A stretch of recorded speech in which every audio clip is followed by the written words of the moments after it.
Bonjour YouTube, j'espère que vous allez bien. Donc, on se retrouve dans la partie 2 de mes réceptions du mois d'octobre où j'ai décidé de vous parler des romans, mais aussi des ouvrages didactiques que j'ai reçus pour le mois, dans le fond. Là, je vous le dis tout de suite, je me suis changée, mais c'est parce que j'avais vraiment trop chaud dans mon col roulé de la première vidéo. Je suis dans les chaleurs de ma fin de grossesse, alors vous me pardonnerez ce changement vestimentaire. Je vais commencer avec... Ah oui, je vais commencer en fait en vous disant qu'au courant de la vidéo, il va y avoir un concours. Donc, je vous en dis pas plus, c'est pour vous inciter à regarder. Je vous dis pas à quel moment je vais expliquer le concours, ni ce en quoi ça consiste. Donc, je vais commencer avec les ouvrages didactiques. De Mortagne ont sorti une nouvelle boîte à outils. Si vous avez suivi mes capsules vidéo sur Instagram avant que j'arrive sur YouTube, vous savez à quel point cette collection-là, elle est extraordinaire. Pour tout intervenant dans le milieu scolaire, tout intervenant avec des enfants, j'ai envie de dire, c'est une collection indispensable pour moi à avoir dans les écoles, qui ça disponible vraiment là, pour tout le monde.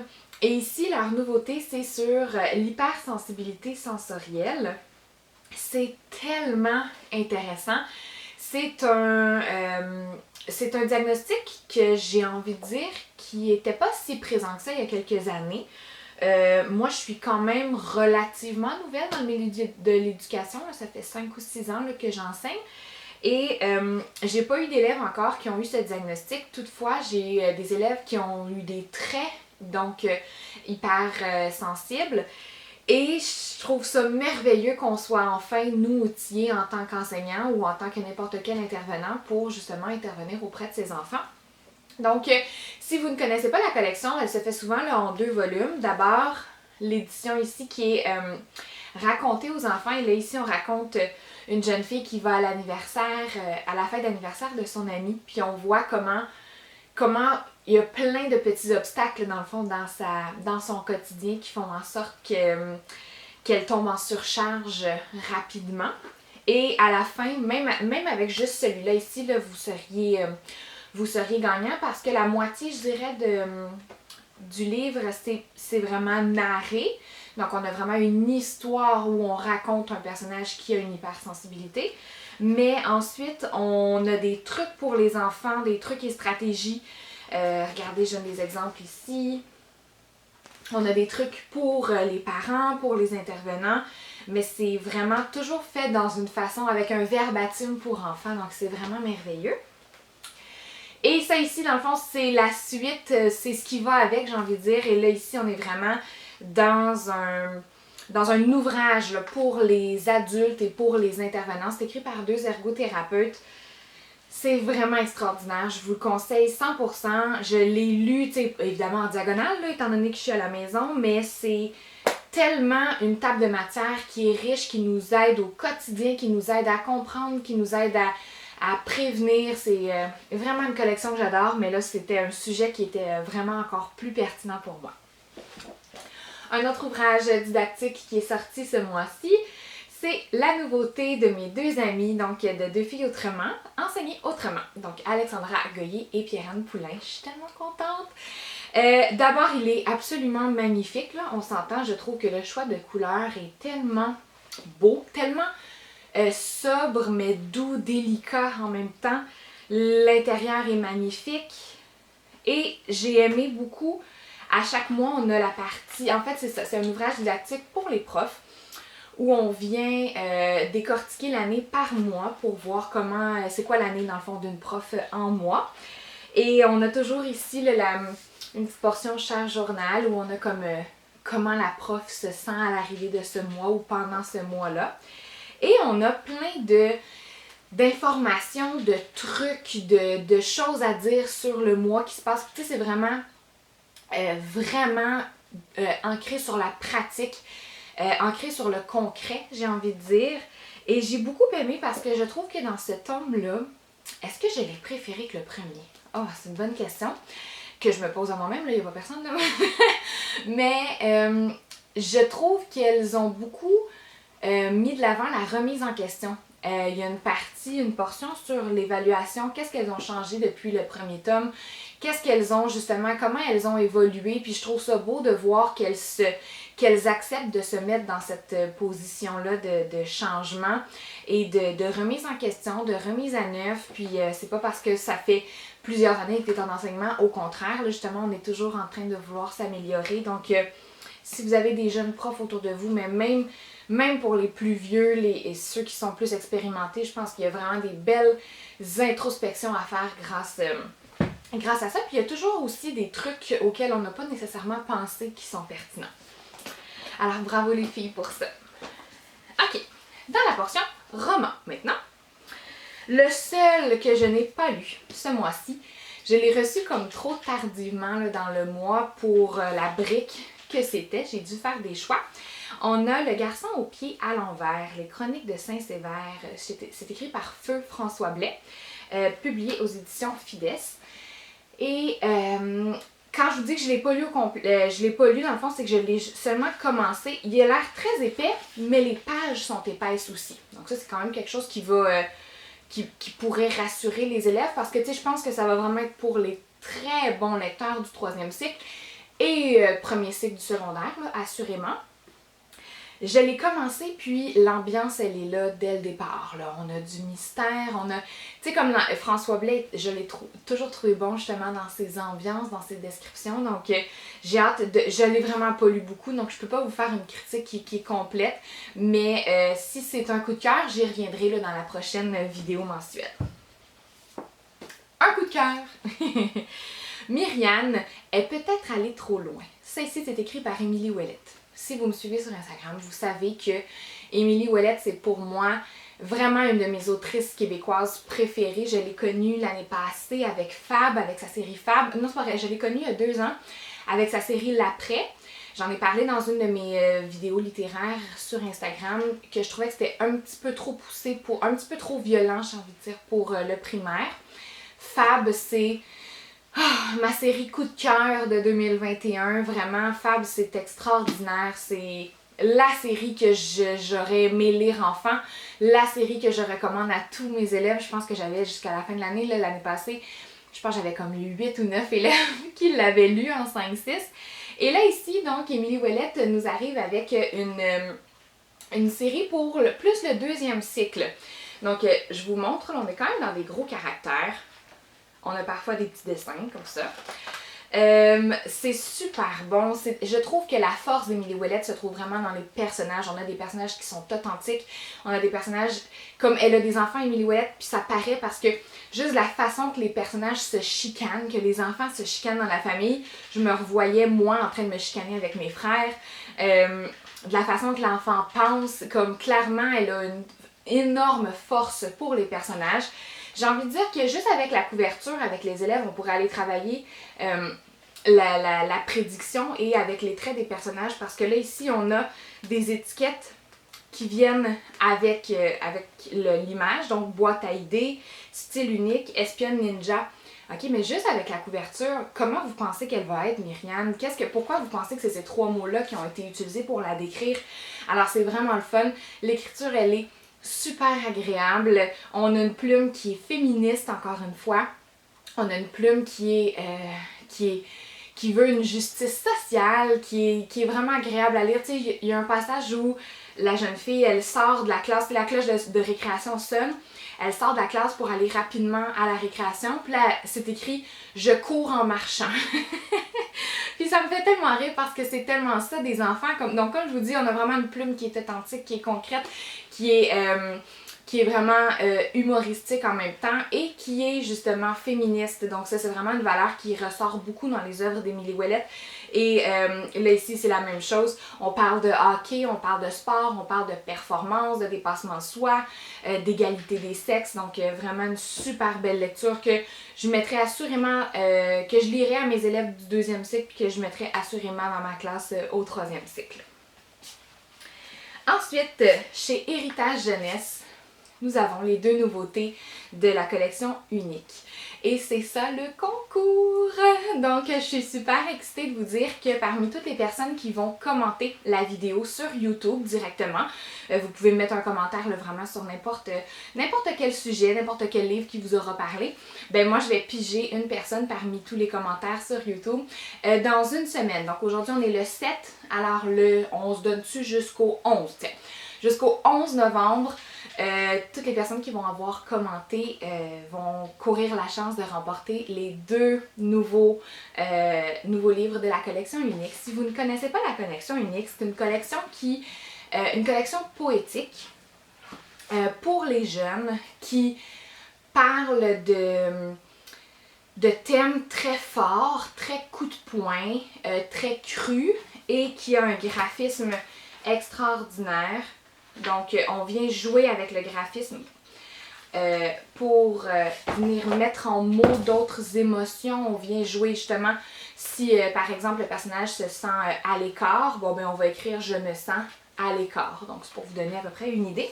Donc, je vais commencer avec celui-là ici de Stéphanie Boyer, « Le cycle du silence ». Ça ici, c'est un recueil sur, voyons, le cycle menstruel, pardon, je connais un blanc. Sur le cycle menstruel, sur une jeune fille justement qui commence ses menstruations et tout ce qui se passera dans le fond là, par rapport à ses cycles. J'ai adoré qu'à la fin justement, elle réalise que ça peut être beau des cycles menstruels, que ça peut être énergisant, que ça peut être, que c'est bénéfique des cycles menstruels, puis qu'on devrait en parler. Évidemment, ça, si vous me suivez sur Instagram, vous savez à quel point je suis d'accord avec ce point-là. On devrait en parler. Moi, dans ma classe, j'ai un bac sur la puberté. Donc, je trouve que c'est important. J'en parle. Je parle moi-même de mes menstruations à mes élèves, garçons, filles, j'ai aucun problème. Et ça ici, ça s'adresse effectivement, encore une fois, garçons, filles, à n'importe qui. Toutefois, mon seul petit bémol, c'est que j'ai trouvé que ça a été long avant que les règles soient vues de façon positive. Moi, personnellement, quand j'étais jeune, j'avais hâte d'être menstruée. Et quand j'étais menstruée, j'ai jamais eu aucune douleur au dos, j'ai jamais eu aucune saute d'humeur, j'ai toujours vécu un beau cycle menstruel, ce qui fait que je n'ai pas la même vision que l'autrice, peut-être, de mon cycle menstruel. Et c'était un commentaire que j'avais déjà reçu quand j'avais parlé sur Instagram, que je parlais de mes règles à mes élèves. Il y a une sexologue qui m'avait écrit pour me dire qu'il faut faire attention de ne pas démoniser les règles et faut pas que les jeunes filles qui vont bientôt avoir leurs règles aient seulement l'impression qu'on a toujours mal au ventre, qu'on a des sautes d'humeur, qu'on est insupportable, parce que c'est beaucoup ça qui est mis de l'avant lorsqu'on parle des menstruations. Donc, il y a des jeunes filles qui peuvent se mettre à appréhender beaucoup le cycle menstruel. Donc, au début, moi, c'était ça que j'avais peur un peu, là, parce qu'on était beaucoup dans tout ce qui est négatif du cycle menstruel, jusqu'à ce qu'à la fin, là, on voit vraiment là, comme elle est, j'ai juste le mot en anglais, là, mais empowered par son cycle menstruel, puis elle en parle, puis elle est pas gênée. Donc, j'ai vraiment adoré la fin, là. Je trouve qu'il vaut vraiment la peine, assurément que je vais le mettre dans mon bac sur la puberté dans ma classe. Et l'autre ici, c'est la nouveauté de mon ami Julien, donc Julien, collaborateur chez J'enseigne avec la littérature jeunesse, qui a écrit ce livre, donc La balance du vide, par rapport à son anxiété de performance, mais surtout par rapport aux troubles alimentaires. Donc, il a souffert de troubles alimentaires dans son adolescence et il nous en parle de façon très crue, de façon très vraie. Et moi, je l'ai lu dans une nuit d'insomnie et j'ai pleuré, là. Il y a une scène là, avec la maman. C'était tellement beau. Je lui ai envoyé en photo puis il m'a dit c'est vraiment ça les mots que ma mère a utilisés. Puis ça m'a fait comme craquer encore plus.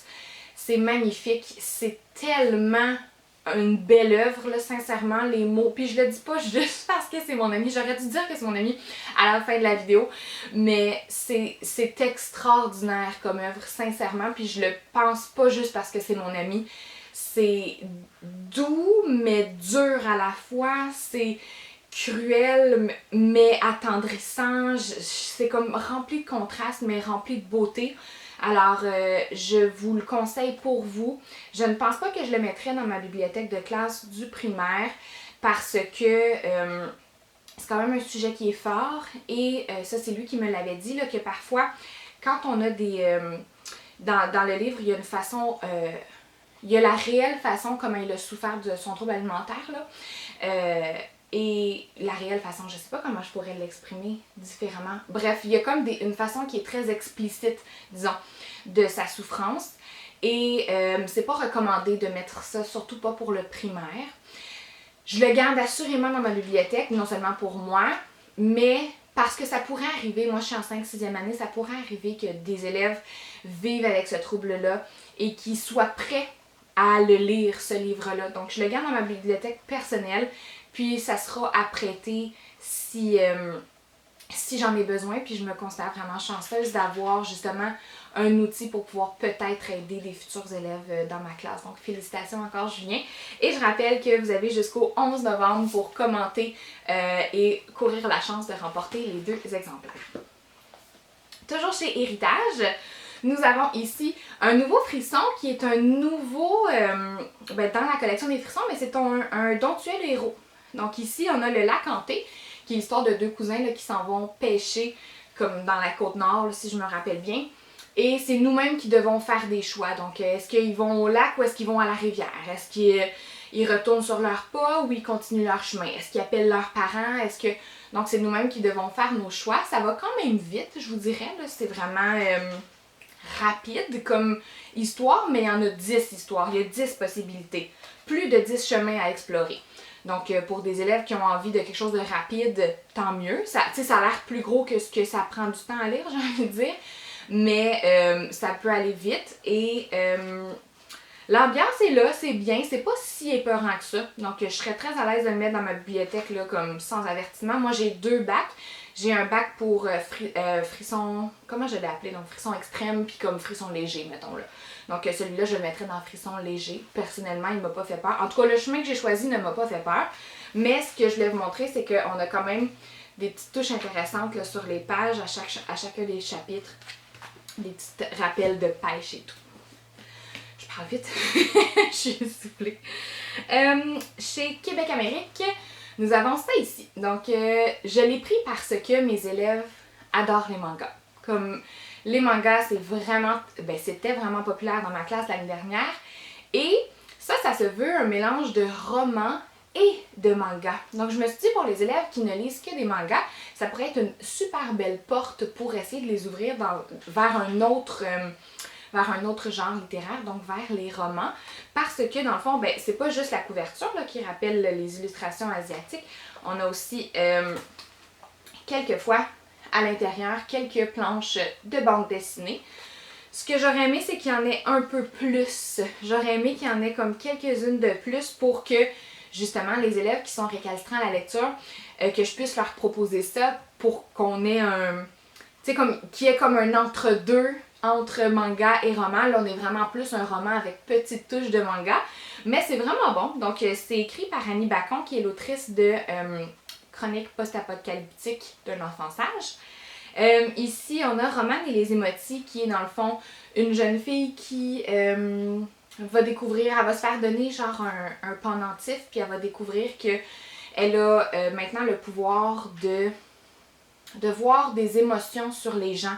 Des émotis, dans le fond, c'est des émotions qui se collent aux gens et qui les dictent, que c'est l'émotion maintenant qui va le dicter, mettons, dans ses comportements, ses agissements. Et donc, elle va combattre la colère, elle va combattre la gêne. Non, c'est ça, c'est vraiment bon. Donc, j'ai vraiment apprécié ma lecture, mais j'aurais aimé qu'il y ait un petit peu plus de manga pour réellement aller attirer là, mes fervents amateurs de manga. Mais c'est vraiment court de toute façon, là, donc clairement, les élèves vont vraiment aimer, j'en suis certaine. On termine avec La Courte Échelle maintenant. Donc, La Courte Échelle ont sorti 2 nouveautés. Donc, il y avait aussi un documentaire dans la précédente vidéo que je vous ai montré, mais on a aussi Les héros sous le zéro. Peut-être que vous avez vu, il y a quelques années, on a eu les héros de la canicule, donc où on avait un groupe d'amis qui cherchaient justement à se divertir et à sortir de la fameuse canicule. Ben là, vous vous en douterez, on est en pleine tempête de neige, en plein congé de Noël et, comment il s'appelle? Étienne, pardon. Étienne va jouer dehors, puis tous ses amis sont en train de jouer aux jeux vidéo. Alors, ils cherchent une façon de les faire sortir de chez eux. C'est drôle, c'est écrit par André Marois. Les illustrations de Cyril Douaneau sont super belles. On a un graphisme ici à l'intérieur là, qui rappelle le premier tome, là, vraiment là, avec quelques paragraphes de texte et des petites illustrations. Ils sont dans le thème bleu, donc on est vraiment dans des illustrations bleutées. La seule affaire que j'ai trouvé particulier, c'est que dans le fond, la façon qu'il va trouver sur comment aller chercher l'attention de ses amis, c'est en les insultant. Carrément, il va prendre une cacane de peinture et il va écrire sur les bancs de neige « Toi t'es peureux, toi t'es baveux, toi t'es je sais plus quoi ». Puis ça va les faire fâcher puis ils vont sortir. Puis c'est comme ça que la bataille de boule de neige, en le fond, va commencer. Donc je le lisais, je me disais, bon, ben clairement j'aurais une discussion avec mes élèves après, juste pour dire, là en passant, ça c'était pas un bon choix, là. C'était pas le meilleur choix qu'il y a eu pour être avec ses amis, là, on s'entend. Mais quand même, là, tu sais, outre ce petit détail-là, ça vaut vraiment la peine. Ça ferait une très belle lecture feuilleton. Tu sais, en décembre, là, avant le congé des fêtes, justement, là, ça pourrait faire une très belle lecture feuilleton avec vos élèves. Et je termine avec un autre coup de cœur. Un éléphant assis sur le cœur. C'est écrit par Lucia Zamolo. C'est l'autrice qui a écrit... je me rappelle plus. Attends, je pense qu'on le voyait à la fin. Comment ça se... Oh non! C'est beau le rouge. Donc, un roman graphique, j'ai envie de dire, sur les menstruations. Et là, ici, c'est encore un roman graphique, mais sur les peines d'amour. C'est tellement beau. Je me suis moi-même reconnue dans ma première peine d'amour, je vais toujours m'en rappeler, en secondaire 2, quand j'ai quitté mon chum. Et c'est beau, c'est bon. Puis au primaire, tu sais, on a moins de peine d'amour, j'ai envie de dire, au primaire, parce que, en tout cas, il n'y a pas tant de couples que ça qui se forment. Mais les élèves veulent savoir c'est quoi, veulent se renseigner sur l'amour, posent des questions. Ça, je le mettrais tellement dans mon bac, justement, là, sexualité, puberté, adolescence, parce que les peines d'amour, ça fait partie de l'adolescence. C'est une étape, on dirait, qui est cruciale. Puis les enfants, même au primaire, ils ont envie de savoir ça va être quoi, ça les intéresse. Et regardez l'intérieur, c'est tellement beau. Je sais pas si vous voyez, si la caméra reflète la beauté des illustrations puis le graphisme à l'intérieur. C'est sincèrement magnifique. C'est vraiment, on explique c'est quoi une peine d'amour, on explique comment s'en sortir, c'est quoi les phases. C'est beau, c'est juste vraiment, vraiment beau, un beau coup de cœur. Je sais pas comment je pourrais le décrire mieux que c'est comme un livre qui fait du bien à lire tant à l'adulte qu'à l'enfant. C'est juste beau, vraiment. Donc, merci d'avoir regardé ma vidéo. Comme je vous dis, je vous invite à aller laisser votre commentaire si vous voulez courir la chance de remporter les 2 livres de la collection unique. Et on se revoit au début du mois de décembre pour la vidéo de novembre. Donc, j'ai déjà commencé à recevoir quelques livres. Donc, je me mets à la lecture et on se retrouve dans un mois. Bye!